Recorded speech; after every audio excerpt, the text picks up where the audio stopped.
War is not some noble act or mark of bravery.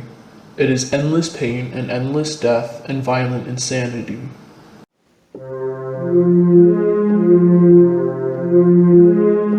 The air raid siren screamed and wailed with every passing day.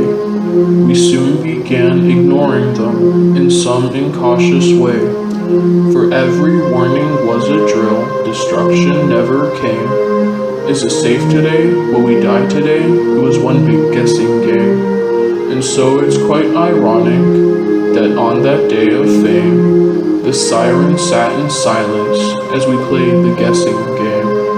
The sky was clear and blue that day, the sun was warm and bright, but eerie silence filled the air like darkness in the night. And yet the people went outside, for silence was a treat.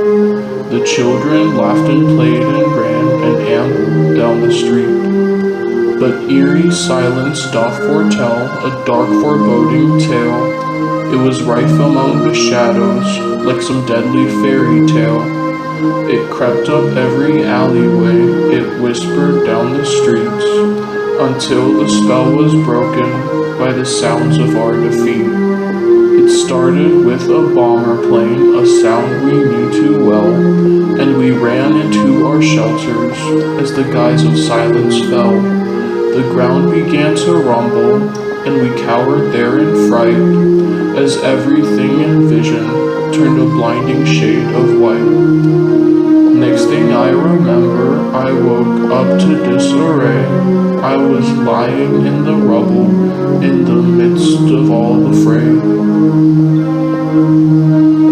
The streets were filled with wreckage, and the bodies lay throughout. They were badly burnt and injured, and their skin lay all about. I couldn't see my brother, so I hollered out his name, and eventually I found him underneath the basement frame. He was lying down so calmly, staring at the darkened sky, so I shook him like a rag doll, but he didn't bat an eye. But I shook him, I was angry, this was no time for a jest, but he lay there limp and lifeless with a bloody broken chest.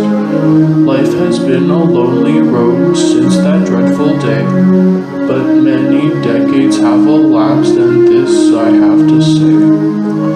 War begins covertly, once you sense it, it's too late, and I tell this to the young ones so as not to meet our fate. War is not some noble act or